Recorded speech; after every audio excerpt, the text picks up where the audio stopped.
Boa noite a todos.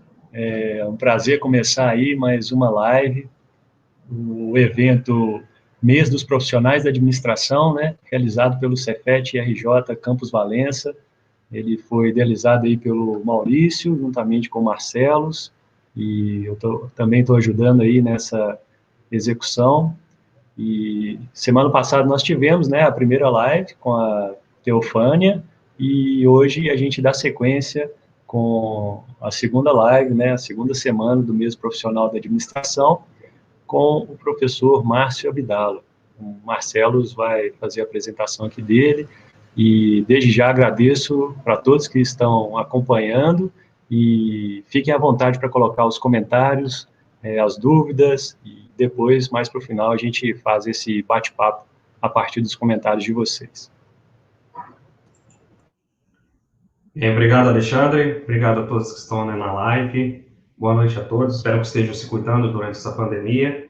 É com grande prazer, né, que eu venho apresentar, além do excelente professor que eu tive durante o mestrado profissional na UF,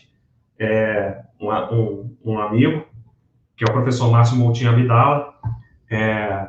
Como acho que todos os alunos, as pessoas que me conhecem, sabem que eu não sou muito de ficar me enrolando muito, mas já vou direto para as apresentações e fazer um pouco a apresentação do currículo dele, que é um pouco extenso, mas a gente vai tentar resumir aqui um pouco mais em 2 minutos, tá bom? O professor Márcio Abdala é nosso segundo convidado, né, no dia de hoje, e o Márcio ele é doutor em administração pela FGV-EBAP, mestre em administração e desenvolvimento empresarial pela UNESA, especialista em controladoria e finanças empresariais pela Universidade Federal de Lavras, e bacharel em administração pela Faculdade Marçal Sobrinho, e hoje ele é professor adjunto, né? Ele já é professor adjunto na Universidade Federal Fluminense, na UF de Volta Redonda, desde 2010. Hoje responde como atual coordenador, né, do mestrado profissional em administração, autor de mais de 80 artigos, já está mais ou menos nesse número já, né, mas está chegando aos 100, né? Artigos publicados em eventos periódicos nacionais e internacionais. Ex-diretor, né, editor-chefe da fundação e fundador da revista de Administração Sociedade de Inovação, a RASE, que ela tem a publicação, se eu me corrija se estiver enganado, mas ela hoje é B3, né, está indo para B2, não é isso? De 2015 a 2019, e é editor associado da Latin America Business Review. Diretor científico do Congresso de Administração, Sociedade e Inovação, CASE. O que eu falo aos interessados, é um evento que já tem um bom corpo, né, de publicações, se eu não me engano, já vai completar mais ou menos 10 anos, desde 2015, e membro do Comitê Científico na área de Estratégia e Organização, né, a ESO, e da Associação Nacional de Pós-Graduação de Pesquisas de Administração, ANPAD, né. Com muito prazer, né, que eu deixo aqui os meus agradecimentos a toda a Universidade Federal Fluminense, né, ao Márcio, né, pela essa liberação da agenda, que eu imagino que a agenda dele, independente, né, dessas condições remota, sempre está lotado, né, mas sempre com um monte de atividade, mas sempre o Márcio está tendo tempo, principalmente para nos atender aqui, e eu fico muito grato, Márcio, e deixo a palavra para você, ok? Boa live hoje, e muito obrigado. Tá ótimo, Marcelo. Bom, antes de mais nada, queria agradecer a você, ao Alexandre, né, ao Cefet como um todo, pelo convite. Para mim, fiquei muito honrado, né, de poder retornar, ainda que remotamente, para a gente poder se ver e conversar um pouco, né? É uma instituição que eu tenho bastante carinho. Agradeço aí a todos que estão participando aí de casa, com toda a segurança, né?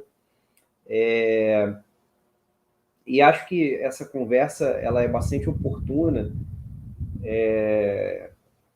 principalmente para quem tem curiosidade, quem tem desejo de se inserir no segmento acadêmico, ou quem quer se manter no ambiente profissional, mas quer avançar com a qualificação.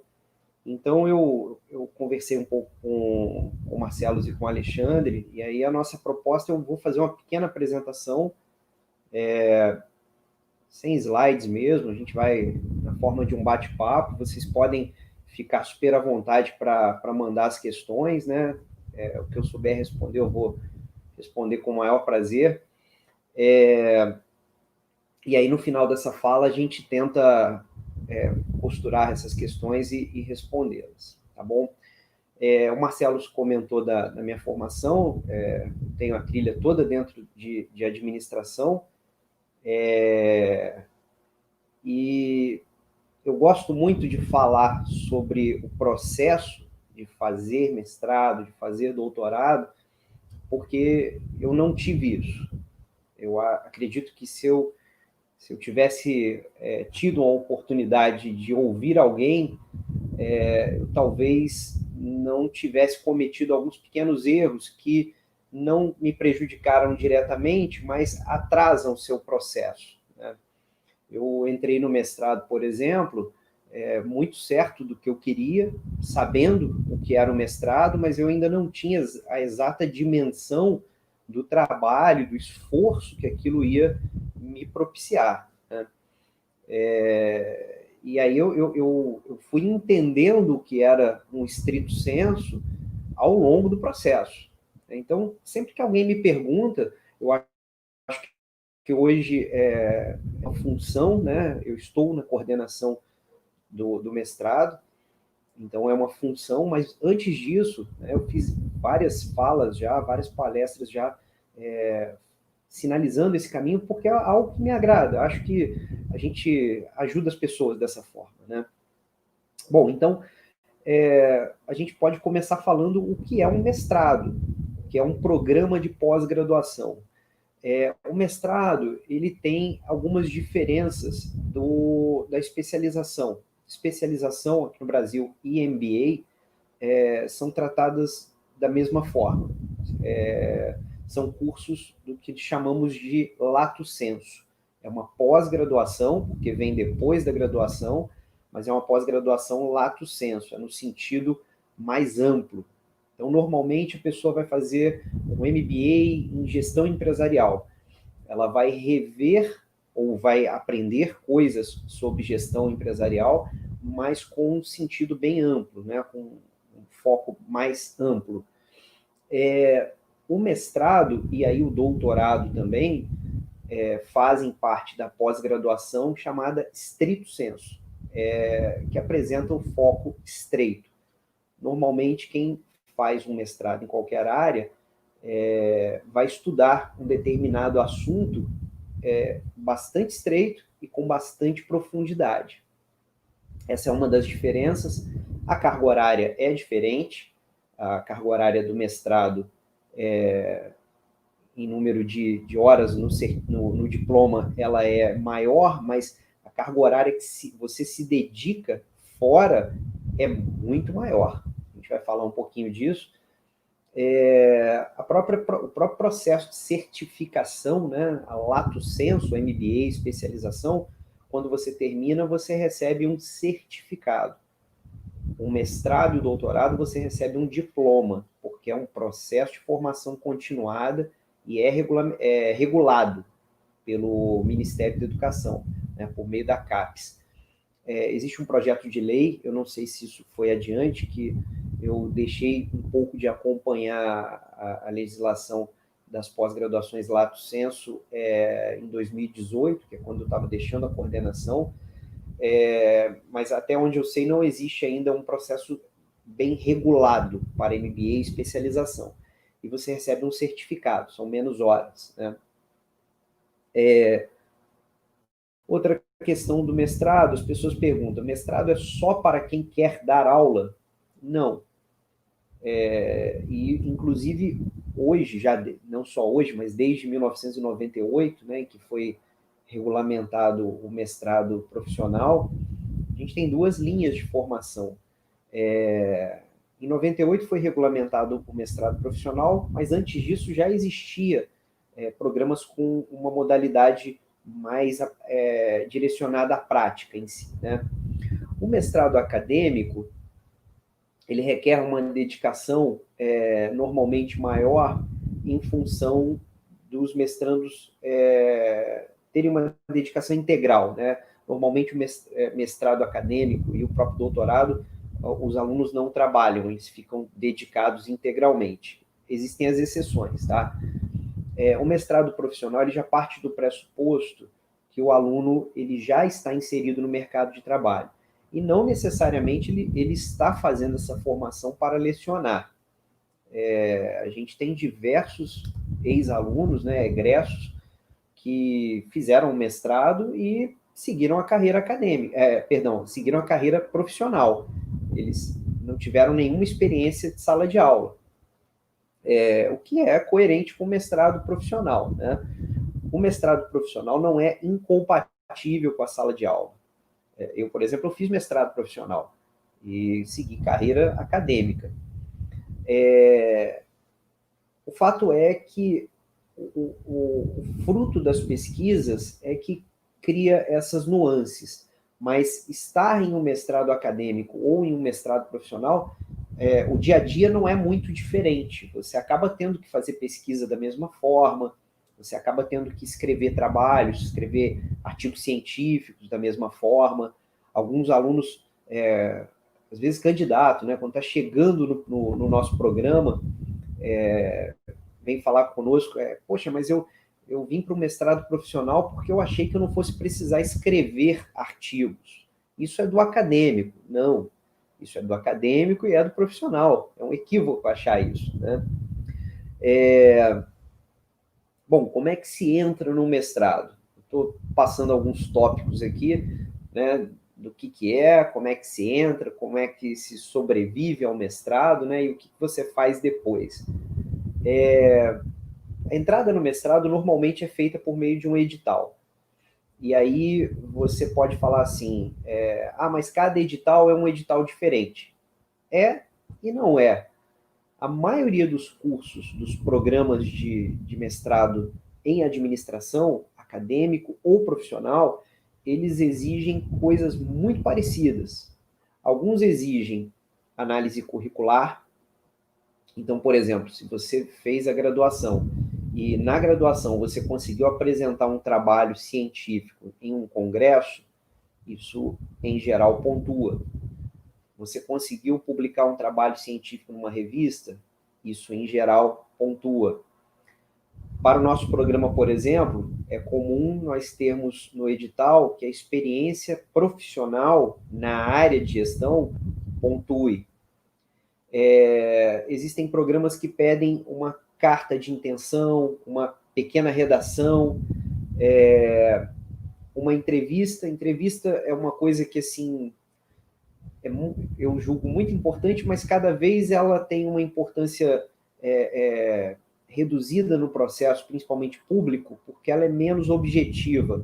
E aí ela abre possibilidade de questionamentos, né? E existe o teste ANPAD.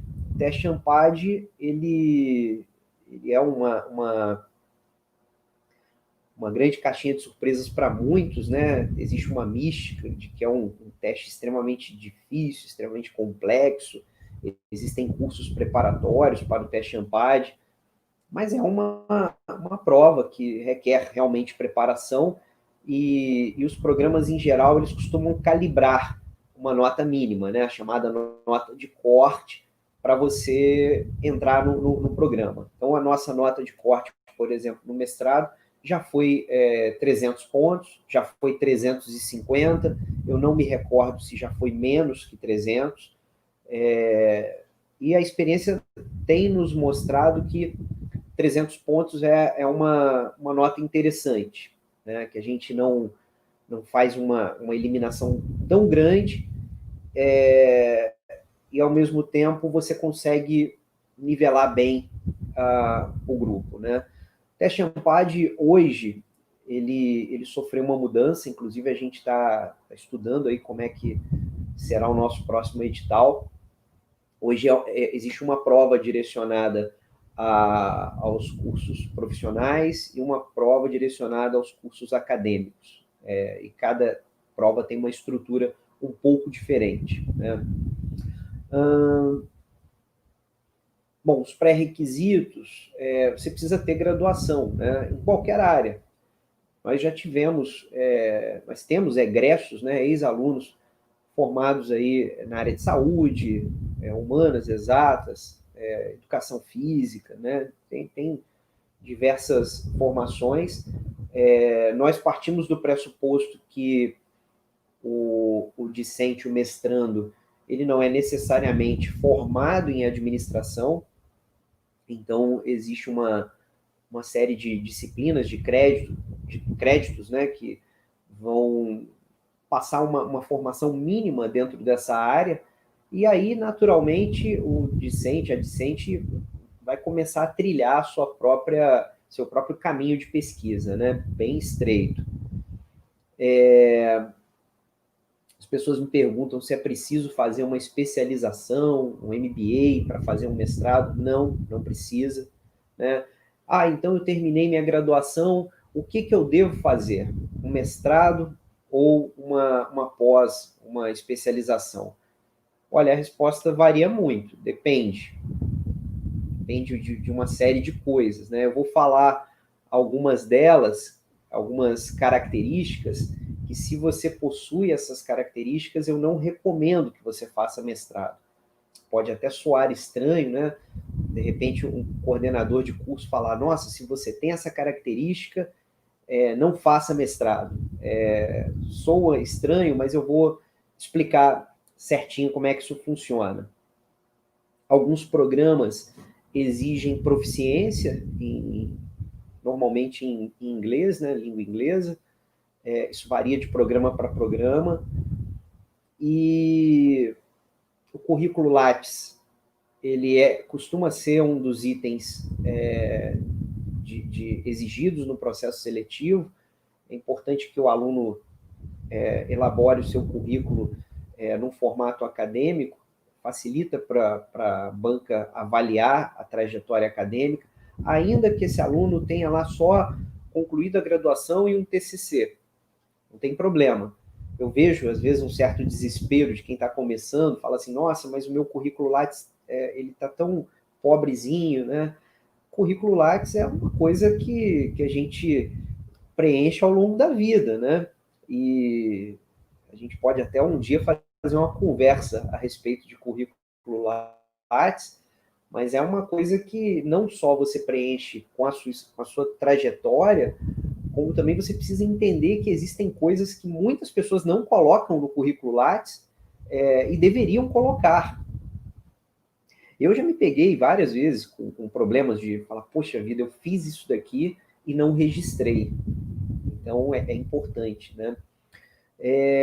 Por fim, em formas de ingresso, existe a figura do aluno especial, né? O aluno especial, muitas pessoas perguntam, como é que funciona?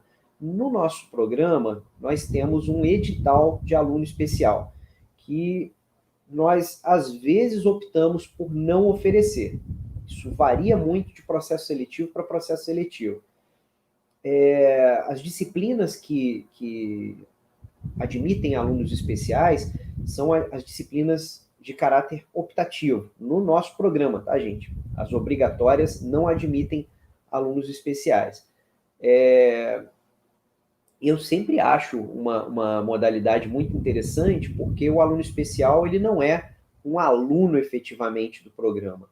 O aluno especial é como se fosse um convidado que entra na sala, um ouvinte, né? E ele assiste, participa daquela disciplina, ele vai ser avaliado como os outros, ele pode aproveitar esse crédito no futuro, mas o aluno especial, ele tem uma grande vantagem em relação aos outros, que ele consegue experimentar o programa.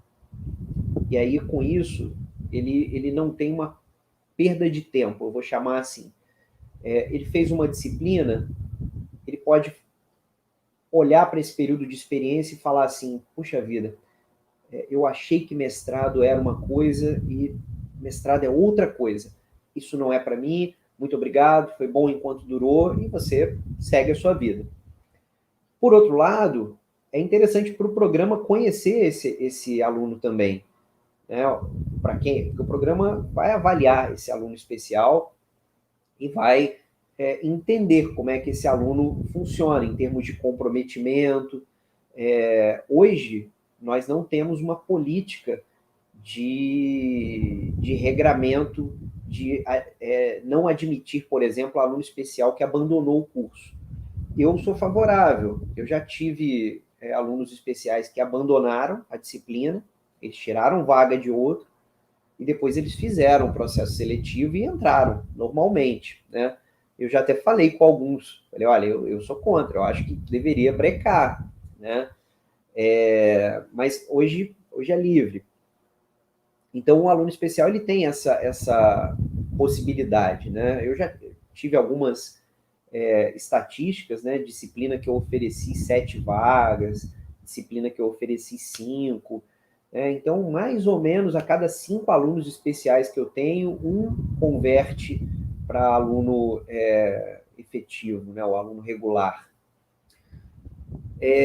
Bom, eu falei das características do mestrado, eu até relacionei algumas aqui para eu não me esquecer, né? E aí vocês podem também mandar as questões, se você se lembrar de alguma, mas eu costumo falar o seguinte: não faça mestrado se você não for uma pessoa dedicada, se você não for uma pessoa organizada.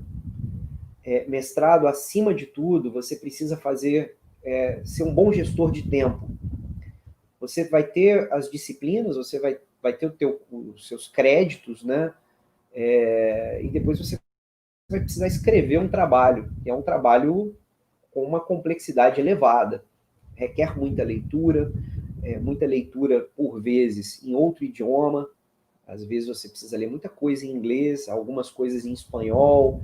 Ah, mas eu posso usar o Google Tradutor?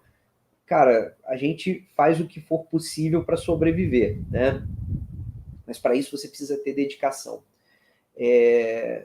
Não faça mestrado se você acredita que a sua vida vai continuar do mesmo jeito. Né? Se você não quer abrir mão de nada, eu não recomendo que você faça. Eu não recomendo por uma série de razões. Se você trabalha... eu vivi isso, né? Eu fiz doutorado, eu já lecionava na UF, em Volta Redonda, eu morava em Angra e estudava na Fundação Getúlio Vargas, no Rio de Janeiro. Quando eu comecei meu doutorado, no meu primeiro dia de aula, meu filho mais velho ainda não tinha completado um mês. Então, imagina, fazer doutorado numa escola que é uma das mais bem pontuadas do Brasil. Então, é muito puxado, né? Tendo que dar aula, eu coordenava, hoje isso nem pode mais, mas eu coordenava na época graduação e pós-graduação. Então, assim, a sua saúde, se você não fizer uma boa gestão de tempo, se você não entender que você precisará abrir mão de algumas coisas, de falar assim, poxa, eu preciso, de repente, deixar aquela cervejinha com os amigos de lado, pelo menos por um tempo, algumas reuniões de família, eu preciso entender que por vezes, eu vou ter que dormir menos. Então, se você não conseguir gerenciar bem esse tempo, é melhor não fazer, né? Se você não suporta pressão, e aí eu estou dizendo isso não é porque o orientador vai te colocar pressão, não. Não é nem papel do orientador. O orientador ele precisa te orientar, ser honesto com você, né? Ser uma pessoa transparente, direcionar o melhor caminho. Mas a pressão, às vezes, ela é interior. Você olha o tempo passando e o processo de produção intelectual não é um processo linear. Não é igual você pegar e lavar uma pia de louças. Né? Você olha para a louça do almoço, né? A gente faz muito isso na pandemia, lava muita louça, né? Aí você olha para a louça do almoço e fala assim, bom, 20 minutos eu termino isso daqui. E você tem um início, meio e fim, de uma forma bem linear. O processo de produção intelectual, ele não é linear. Quem já passou por isso, quase que 100% dos casos vai concordar. Tem dia que você não consegue escrever uma linha. E tem dia que você escreve várias páginas. Tem dia que rende, né? E isso é igual com todo mundo. E por falar em escrever, se você não gosta de ler, e se você não gosta de escrever, eu também não recomendo. E, por fim, se você não gosta de assumir compromissos de longo prazo, se você é uma pessoa que, no meio do caminho, você, puxa, estou de saco cheio, enjoei disso, não recomendo. Né? Você precisa estar com a saúde mental muito boa, precisa estar com a saúde física muito boa, para poder entender que, pelo menos aí 2 anos, você estará comprometido com algo que tem início, meio e fim, e você precisa, ao final, defender perante uma banca. Né? Essa banca vai ter o orientador, a orientadora que, via de regra, está do teu lado. Tem um professor do programa, que a maioria dos casos você conhece, e tem um membro externo, né? que às vezes você nunca viu na vida. E esse membro externo é a primeira pessoa que fala na defesa. Então, ele dá o tom da banca. O que eu quero dizer é que o seu trabalho precisa ser um trabalho confiável, para a coisa chegar no final e não existir susto. Né? Eu falo muito com essas palavras para os meus orientandos. Nós precisamos ter uma banca que não exista susto.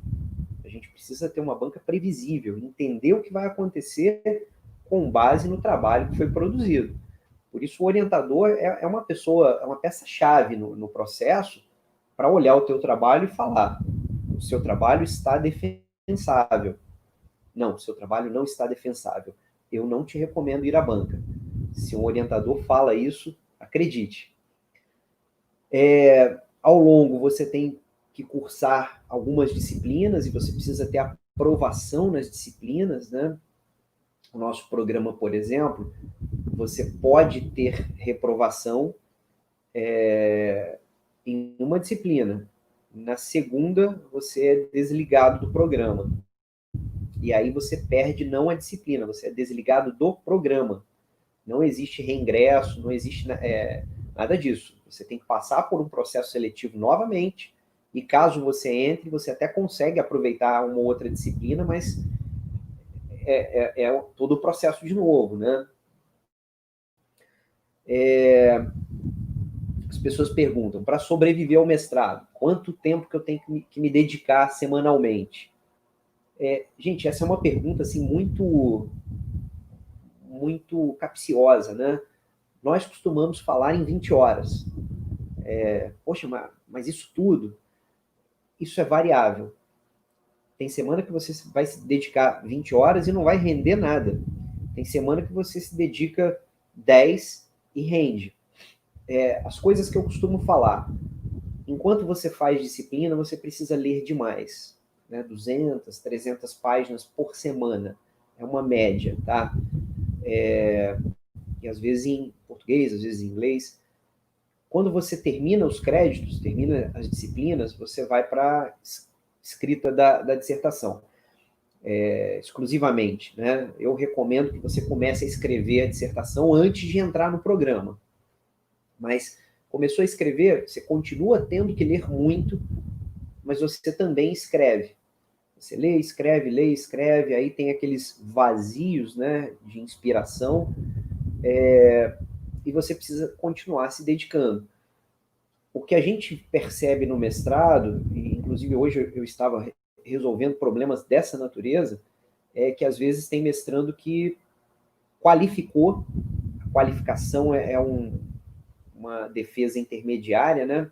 Ele qualificou, no nosso caso é em torno de 18 meses, ele acha que está tudo certo, e aí ele não dá o gás final.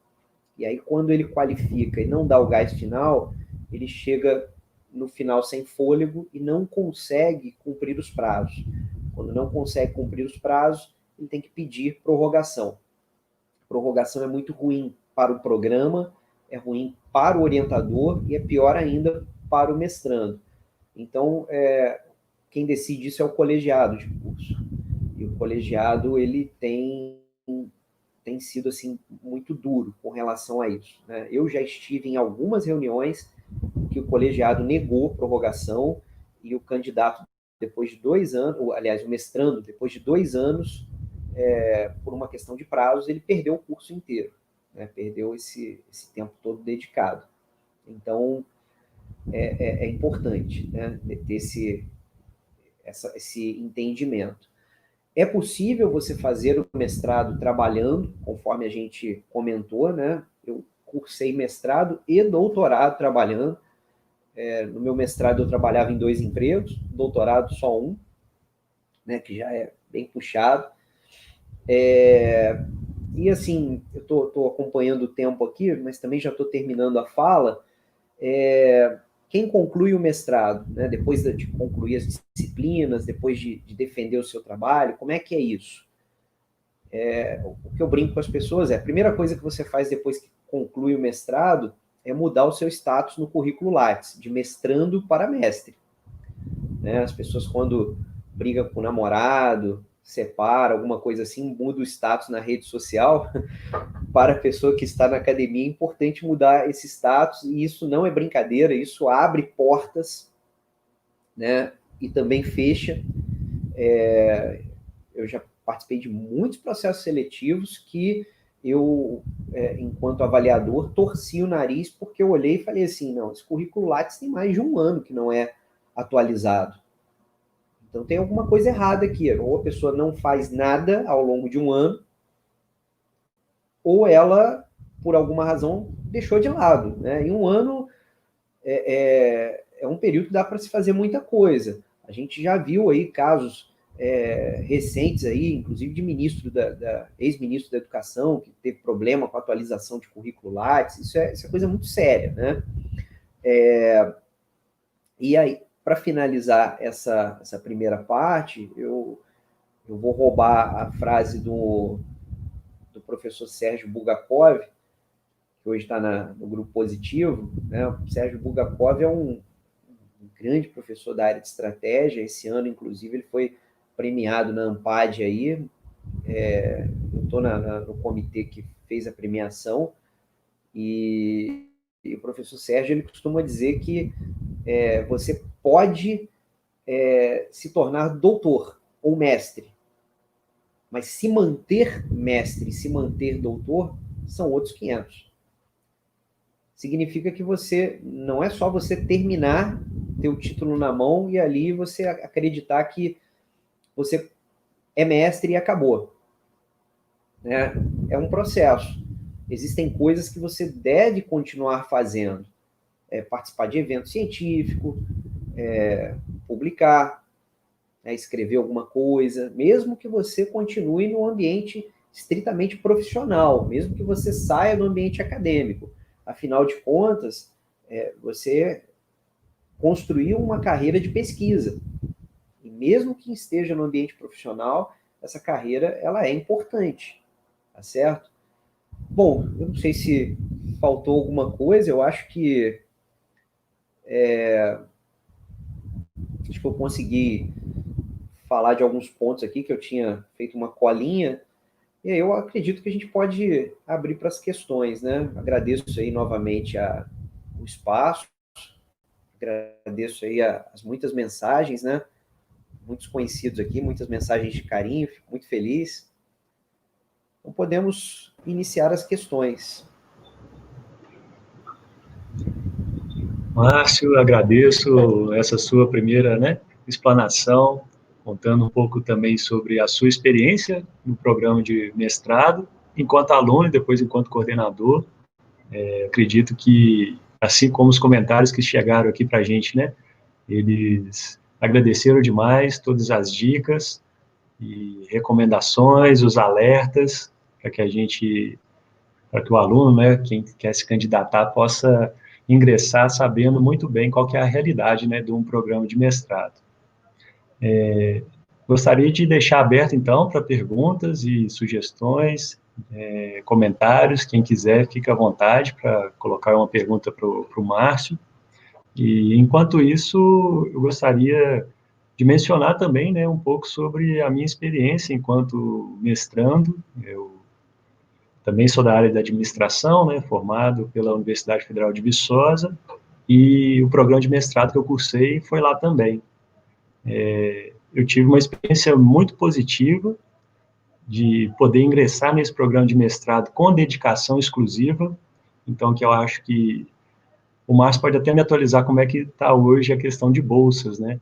mas os programas de mestrado, eles também fornecem bolsas para os estudantes, e no caso, quando eu participei, eu fui contemplado com uma bolsa e pude me dedicar integralmente ao mestrado.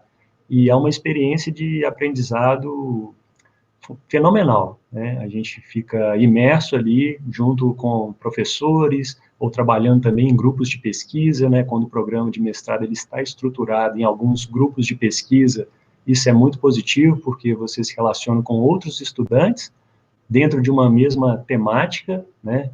Mesmo que cada um tenha as suas particularidades no estudo, mas você trabalha em equipe junto com os professores, e o ganho de aprendizagem ele é uma escala exponencial, né?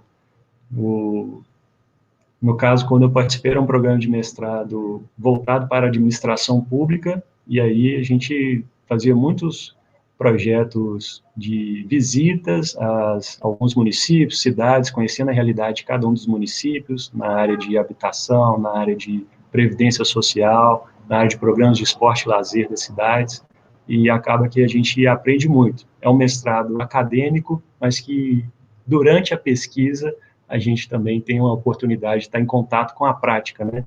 Através dos diversos métodos de estudo, né?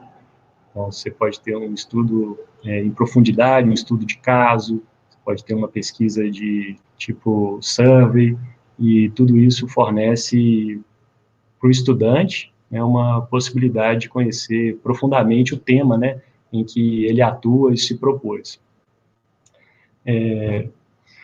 Estou vendo aqui uns comentários, né, vou repassar um aqui da Beatriz. Então, temos que repensar mesmo quanto à vida acadêmica. Ela é, como o Márcio comentou, ela é uma tarefa, uma responsabilidade grande, né? Uma tarefa árdua, ao mesmo tempo em que eu vejo que é uma mudança muito grande na vida pessoal e profissional, que coloca a gente também, né, em outro patamar. Márcio, você quer fazer mais algum comentário em relação a isso? Fica à vontade. Bom, acho que eu vou tentar pegar o gancho seu, Alexandre, sobre a questão da dedicação, né? O mestrado acadêmico, ele tem essa figura da bolsa, e justamente para estimular que o mestrando ou o doutorando não trabalhe, que ele tenha dedicação integral ao projeto. A CAPES tem esse financiamento, ainda existe esse financiamento, mas é um financiamento que eu participo dos grupos de discussão, né, dentro da UF, e eu percebo quanto assim, isso caiu, né, a quantidade de bolsas oferecidas, a quantidade de recursos disponíveis para subsidiar isso. E dentro da administração, a gente às vezes não tem a dimensão disso, porque as pesquisas em administração, no geral, elas não consomem tanto recurso financeiro. A gente, às vezes, precisa ter deslocamento, precisa de um software para poder rodar alguma estatística, alguma coisa do gênero, mas isso ainda é muito barato, se comparado, por exemplo, com a área de engenharia química, com algumas áreas do conhecimento que dependem demais de recursos, né? No caso dos programas profissionais, a gente não conta com bolsa. Existe uma política, né, uma política pública, e que não existe o financiamento dos programas profissionais. Então, na prática, esses programas eles já partem de um pressuposto que o mestrando ele já trabalha, já está inserido no mercado de trabalho, ele não terá dedicação exclusiva, né, ao programa, e aí a gente acaba não contando com financiamento. É algo assim, a gente lamenta bastante, né? A gente gostaria de ter mestrandos integralmente dedicados.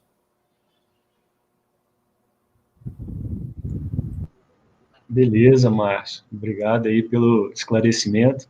Vou repassar aqui mais uma pergunta que chegou, é da Tayla. Tayla é professora aqui no Cefet Campus Valença também. Ela está perguntando se tem algum mestrado que seja somente à noite. Ela tem muito interesse em fazer, mas infelizmente não pode abrir mão do trabalho. Tayla, bom, obrigado pela pergunta, né? Seja bem-vinda. O nosso programa, ele praticamente só oferece disciplinas à noite. Se eu não estou enganado, desde 2013, que foi quando o programa começou, nós tivemos aí uma ou duas disciplinas que foram ofertadas durante o dia, né?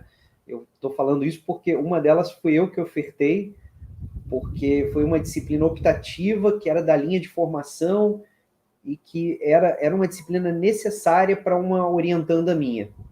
E aí eu conversei com ela, eu falei, qual horário que você tem disponível?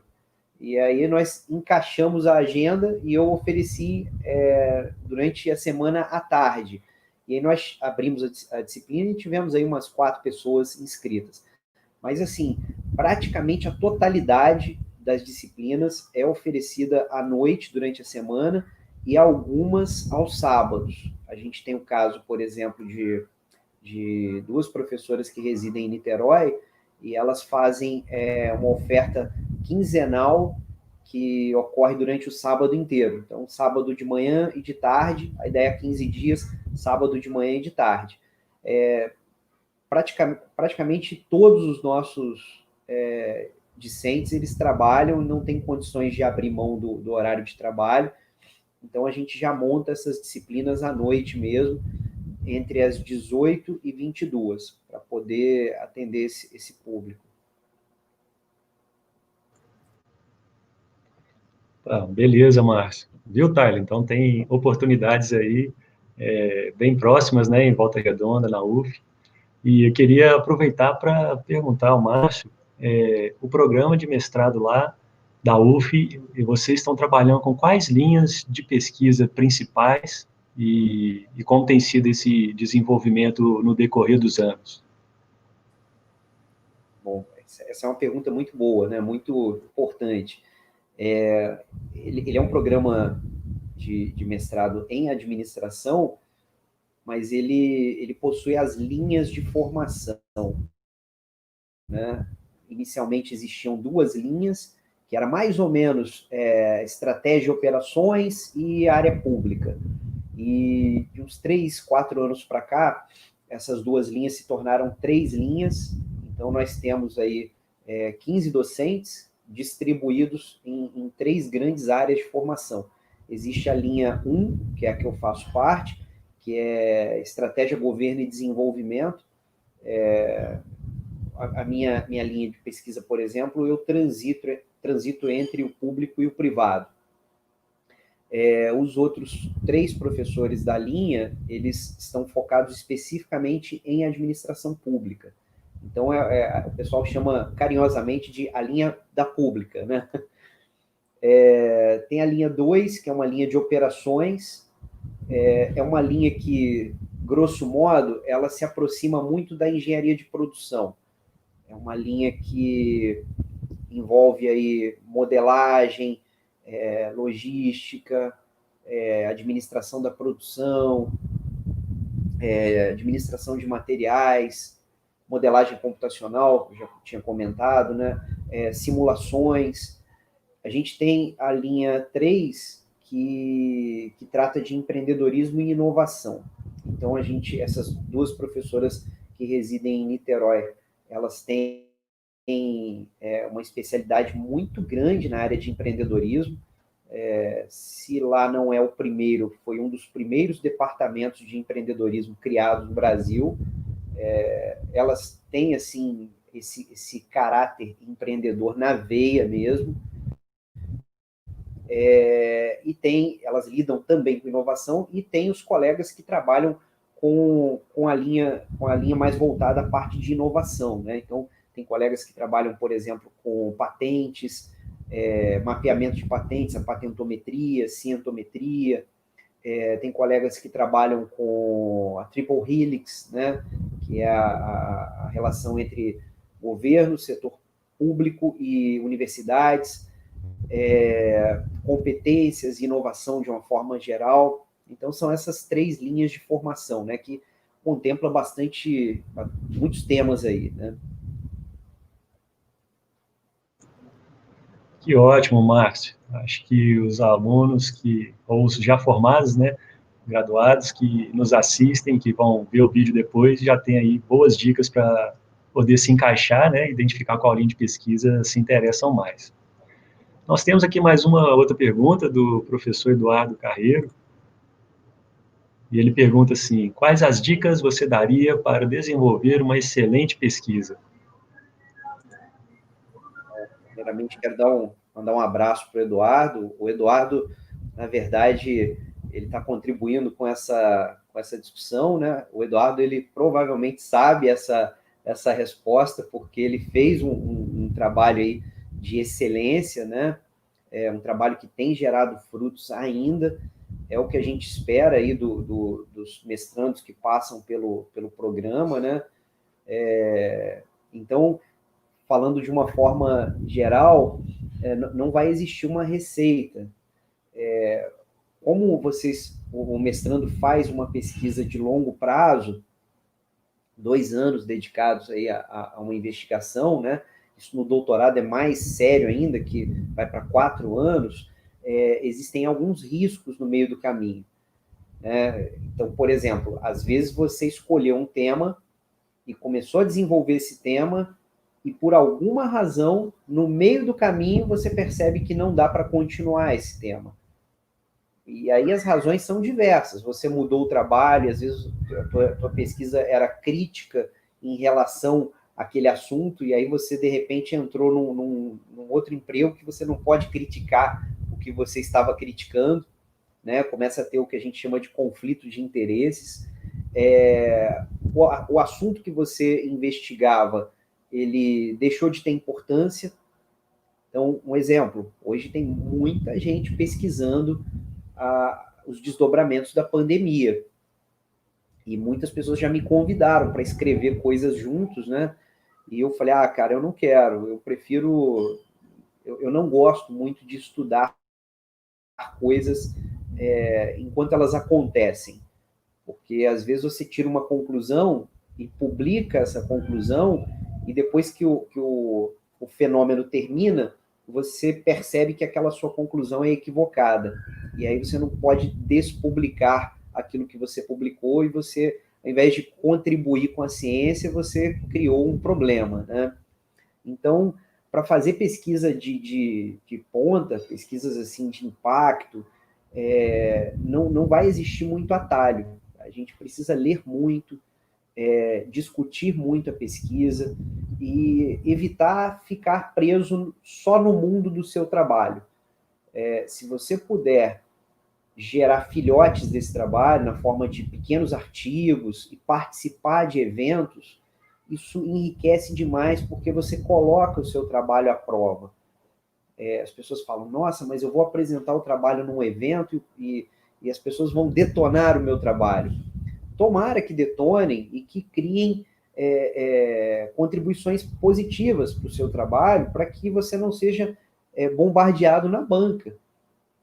Eu tive uma experiência de uma orientanda que ela teve um trabalho aprovado num congresso no Chile.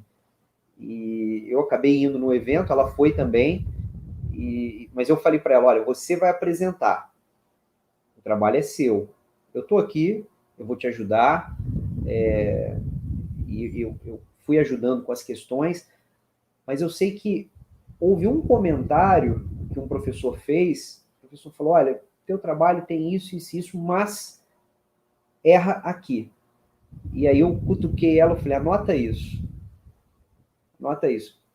Foi, assim, uma dica que o sujeito deu que eu não tinha visto, ela não tinha visto, e todas as pessoas que tiveram contato com o trabalho dela não viram. Esse professor viu, e foi um estalo que direcionou o trabalho, não mudou, mas ele passou a tomar um rumo um pouquinho diferente do que acontecia anteriormente. E foi fundamental para o trabalho fechar assim, de uma forma excelente, vou dizer assim, né? Então, acredito que seja isso. Muita dedicação e colocar o trabalho à prova, né?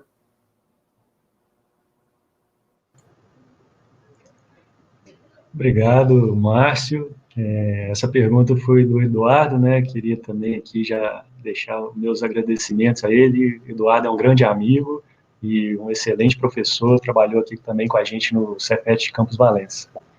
Aproveitar um pouco que você mencionou isso, Márcio, eu acho que uma outra contribuição muito positiva e a experiência, né, do mestrado é justamente a participação desses eventos, os eventos acadêmicos, né? Não só pelo fato de você poder circular pelas diversas regiões ou cidades do país, mas interagir com profissionais, alguns daqueles que estudam o mesmo tema, mas que estão em outras instituições. E aí, às vezes, dentro das instituições, dos grupos de pesquisa, a gente tem uma tendência a uma linha de estudo, né, algumas referências principais, e quando a gente se encontra nestes eventos acadêmicos, a gente tem a oportunidade de ter contato com várias outras referências, né? E isso enriquece o nosso trabalho.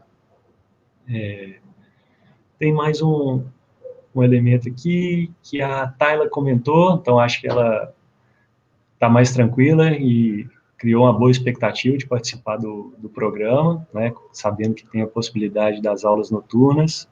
E a Beatriz também, a partir dessa live, dessa conversa, parece que ela se encontrou e tem um interesse maior em relação à área de gestão pública. Nós estamos chegando, então, aqui, eu acho que no finalzinho da nossa conversa.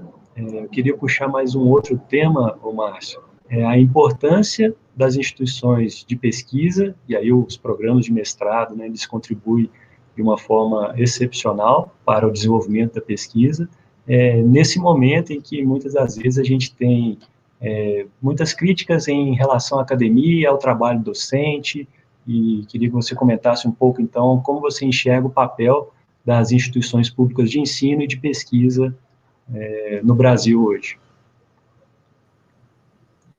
Bom, acho que essa pergunta também é muito oportuna, Alexandre. Até te agradeço por ela. Nós vivemos um momento assim singular. Isso não é só no Brasil, né? O Márcio está politizando a fala. Não, um fenômeno que tem acontecido em diversos lugares do mundo. E parece que a gente está vivendo, se pegarmos a história, revivendo a Era das Trevas, né? E talvez a gente reviva um outro iluminismo aí. Mas temos aí um número muito expressivo de pessoas negando, criticando e, em certa medida, destruindo o papel da ciência. Eu não vou jamais dizer que o ambiente de pandemia foi bom para isso, né? Porque criou muitas perdas, né? Perdas pessoais, perdas materiais, muitas pessoas que perderam suas vidas, perderam entes queridos, pessoas que perderam seus empregos, perderam seus negócios, mas em alguma medida a ciência, ela hoje respira um pouco mais aliviada, né? O papel da ciência, especificamente na área de saúde, mas isso acaba tendo um efeito a reboque, que as pessoas que trabalham com a ciência, as pessoas que estão na academia, elas não estão ali especificamente só para dar aula, né? Eu ouço muita questão, você só dá aula ou você também trabalha? Por isso que normalmente quando eu me apresento eu falo, olha, eu faço pesquisa, eu faço um monte de coisa, porque dar aula é um dos pontos que a academia contribui, né? Isso, inclusive, isso é regimental, isso está em lei. O professor de universidade pública, ele precisa atuar em ensino, pesquisa, extensão e administração. A administração entrou depois, né? Passou a ser uma atividade fim. Era uma atividade meio e passou a ser uma atividade fim. Então, a gente fala da universidade. A universidade é um ambiente muito interessante do ponto de vista de gestão, porque existe ali um ambiente que é autogerido, né? Hoje eu estou coordenador, mas eu sou professor do programa, Na verdade, antes disso, eu sou professor do departamento de administração, e aí atuo no programa, né, que está vinculado ao instituto. Por alguma razão, o professor Murilo, que era o antigo coordenador, ele optou por não botar uma nova candidatura, e aí as pessoas vão indicando, falam, pô, cara, se candidata e tal. Foi uma única chapa, né? Então eu acabei ganhando. 4 anos eu vou lidar aí com a parte de gestão também. Mas eu vejo que a ciência sempre teve um papel muito importante, e é importante que a gente recobre essa relevância para evitar problemas, né? Problemas que a gente esbarra hoje, não só com relação à saúde, né? A exemplo da negação de vacinação, da negação das descobertas científicas em relação à saúde, mas fake news de uma forma geral, que vem bombardeando aí todas as pessoas que têm redes sociais, WhatsApp, Facebook, Instagram, e todas as redes sociais, e-mail, né? É importante a gente ter esse olhar um pouco mais crítico, um olhar apoiado em evidências, que é o pensamento científico, para poder lidar com esse ambiente que é muito complexo. E isso causa problemas reais, né? Isso não causa problemas falsos. Fake news causa problemas reais. Acho que é isso. Beleza, Márcio. Muito obrigado aí por compartilhar, né, esse seu conhecimento, essa sua visão, a experiência dentro do programa de pós-graduação. E eu gostaria de acrescentar aí também, né, nesse escopo da sua última fala, a importância, que mencionou a importância da pesquisa, a importância também da docência, né? Eu tenho que agradecer demais todos os professores e mestres e doutores que passaram aí, que eu passei, né, pelas mãos deles, o quanto que a universidade abriu não só portas para mim profissionalmente, mas que me proporcionou também ter uma visão de mundo, uma compreensão de mundo muito mais ampla, abrangente, do que a que eu tinha antes de entrar nesse universo, né? E, então, para mim, a educação ela é um caminho, de fato, transformador e que nos permite alcançar sempre voos mais altos. Tem mais 2 perguntas aqui. A Tayla, uma pergunta mais pontual, interessada aí no programa de mestrado, perguntando quando que é a próxima inscrição.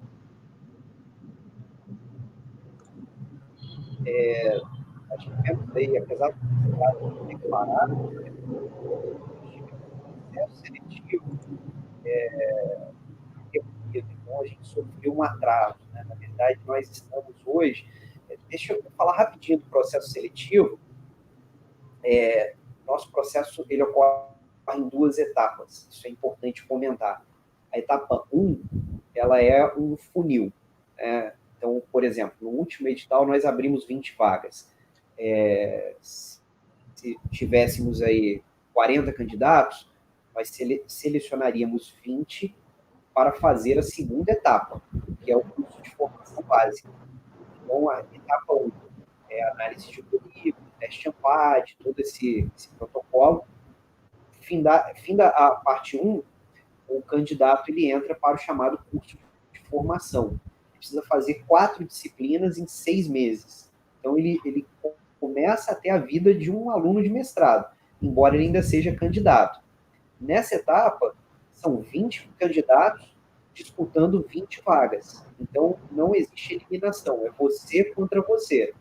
É um processo que nós entendemos que coloca o candidato em contato real com as disciplinas, e aí, ao longo desses 6 meses, o que acontece é assim, alguns olham e falam, não, primeira disciplina, segunda disciplina, não funcionou, não é para mim, sai.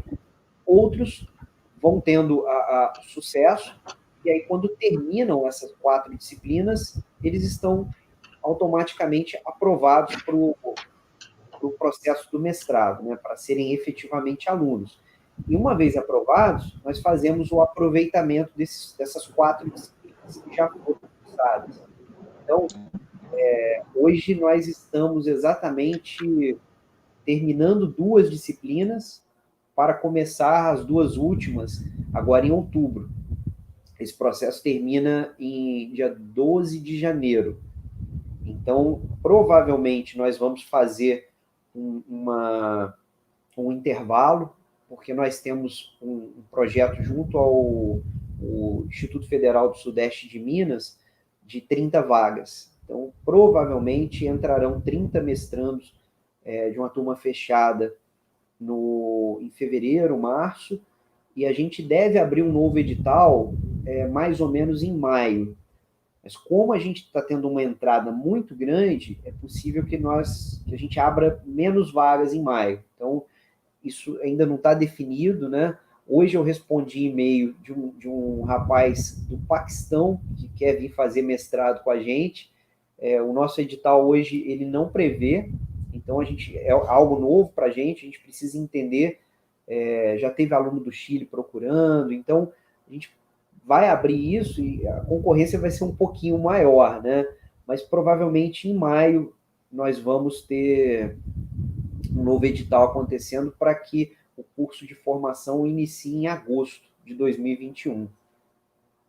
Se me permita, Alexandre, só para eu complementar a sua fala, né, curtinho, mas ainda hoje eu comentava com a minha esposa que a educação é um dos poucos caminhos uma das poucas vias que você consegue transitar. A educação ela ainda não é muito inclusiva, né? Ela já foi muito mais excludente, mas hoje, graças a Deus, a gente consegue incluir muito mais pessoas no processo educacional, e eu acredito muito que a educação é o caminho para você vencer uma barreira de classe social, né? Para você ascender na sociedade. Eu vejo, eu sinto isso na pele, eu venho de família bastante humilde, né? E eu não estou rico, estou muito longe disso, mas eu vivo com um certo conforto e eu sou grato à educação, né? Foi todo o processo aí que a gente brinca, que é uma ralação danada e tudo, mas todo esse processo me possibilitou ter uma vida diferente do que eu teria se eu não tivesse trilhado todo esse caminho. E eu fico muito feliz de ver muitas pessoas que apresentam uma condição muito parecida, né? Que às vezes vêm de uma condição mais humilde e vão estudando, vão subindo degrau, e é uma forma de romper com essa desigualdade social, essa situação de castas, né? Que não é declarado como na Índia, mas que a gente sabe que existe muito bem aqui no Brasil. Acho que tinha uma segunda pergunta também, né? Tem uma segunda, mas vou colocar o Marcelo, ele voltou aqui, vou colocar ele na tela. Oi, pessoal, desculpa, caiu a conexão aqui. Só deixar claro, né, o Márcio falou bastante, eu estava vendo aqui junto ao chat, da importância, né, eu estava junto ao comentário. O Márcio, quando falou da questão do trabalho junto a fazer o mestrado, eu lembro muito bem que eu fui aluno do Márcio, né? E até hoje ainda falo muito com ele, que ainda continuo sendo aluno dele, né? Deixar também claro ao pessoal que quando o Márcio fala muito, é muito difícil, a gente tem que fazer, mas uma coisa que a gente tem um amigo em comum, que eu falo que é um dos caras mais inteligentes e mais engraçados, é o Pitias, né? Que a gente conversa muito, que ele falou assim, nada é impossível quando você quer. E essa condição, ela mostra muito do profissional que a gente tem que ser, né? O Márcio, quando falou isso, me recordei muito da minha carreira acadêmica, né? Eu fui aluno do Márcio da graduação, o Márcio me incentivou muito a fazer um mestrado, assim, e aí, a partir do mestrado, foi abrindo as portas, né? Hoje respondo pela questão da coordenação, mas é um caminho muito árduo. Eu acho que o mais importante disso tudo é uma palavra que eu aprendi muito com os professores no mestrado profissional, que é perseverança. Talvez esse seja o caminho mais difícil para um profissional da área de educação hoje, estar fazendo isso, né? Tá estudando, trabalhando 20 horas, tem dia que realmente a gente não produz nada, mas se manter nesse cargo. Eu falo que a frase que o professor utilizou agora da premiação, se manter nesse cargo, produzir algo que seja extremamente importante à sociedade. Eu acho que é o papel do mestrado hoje, né? Se mostra cada vez mais, o mestrado profissional mostra muito isso, né? Eu falo que quando eu entrei no mestrado profissional e saí do mestrado profissional, eu entendi qual é a importância do estudo no mestrado profissional, né? Principalmente para levar as questões que são mais relevantes, seja independente da área que você coloca, né?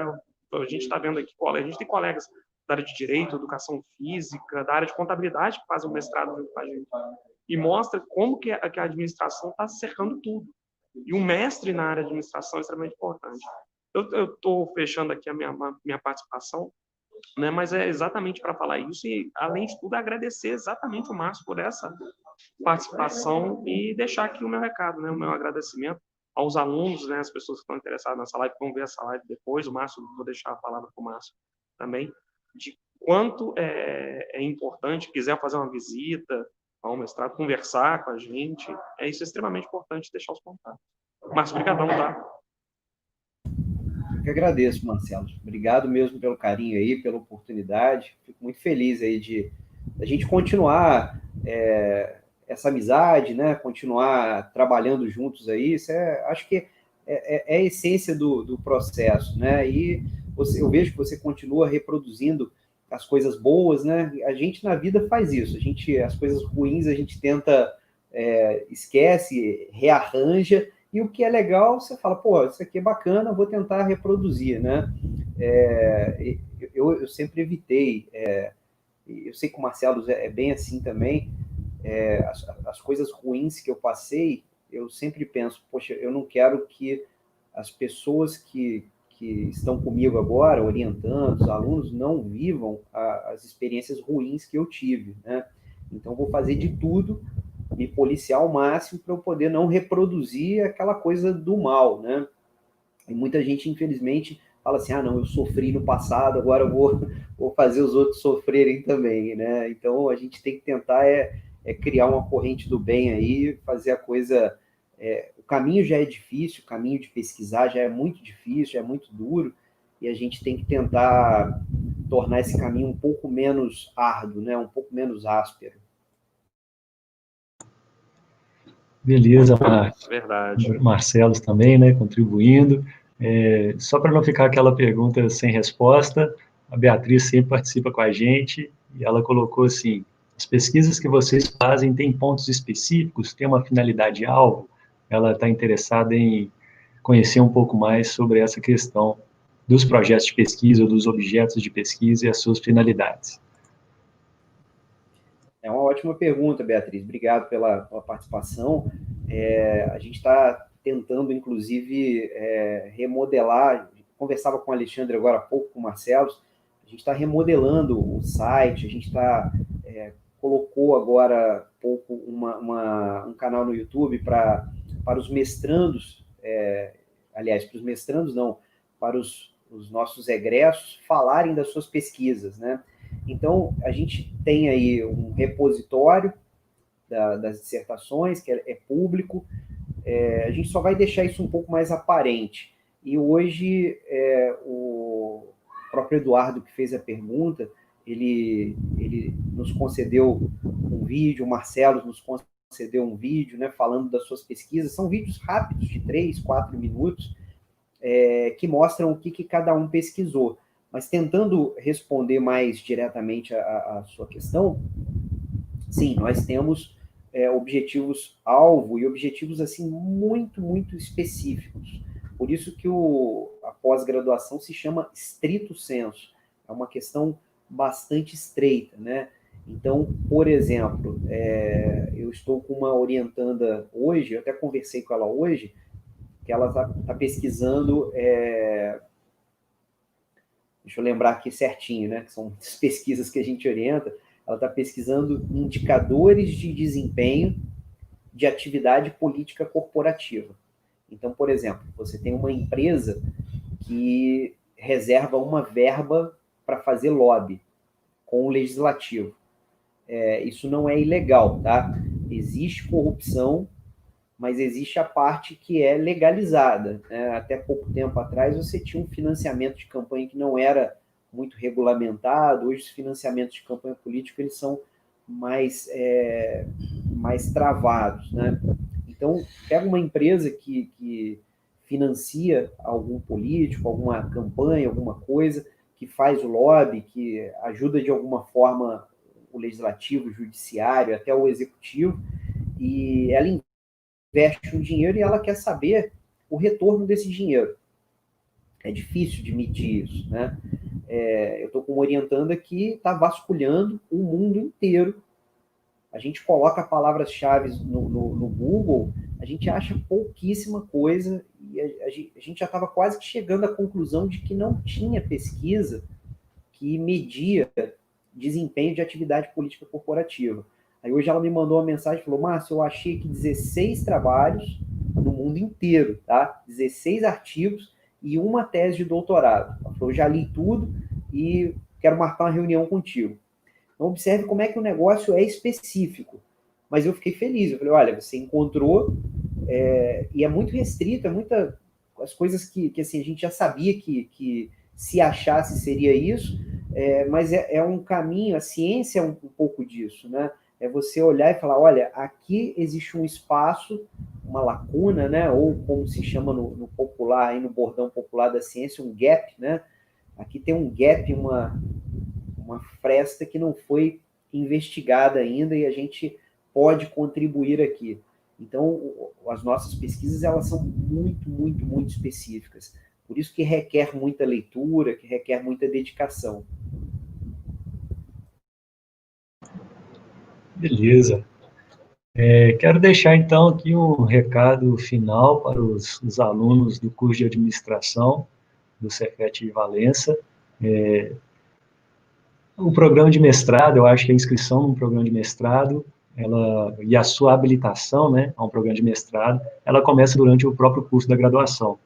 Então, aproveitem todas as oportunidades que a universidade te dá, ou no caso o Cefet, Centro Federal, te dão de palestras, de oficinas, de projetos de pesquisa, de projetos de extensão, e uma prova final, né, é o TCC. Faça o trabalho de conclusão de curso de vocês com bastante dedicação e afinco, que ali já tem um caminho para vocês trilharem, né, rumo aí à pós-graduação, seja especialização, MBA, ou o próprio mestrado. Enquanto isso, eu agradeço, então, a participação do professor Márcio, deixo aqui algumas mensagens de agradecimento, né, dos participantes que nos acompanharam na noite de hoje, e fica o convite, Márcio, para sempre estar presente. Você já esteve presencialmente no Cefet e é um prazer ter essa conversa e a sua companhia. Alexandre, obrigado. Para mim é sempre muito prazeroso reencontrá-los, né? A gente conversar um pouco, e a gente também deixa as portas abertas para vocês sempre.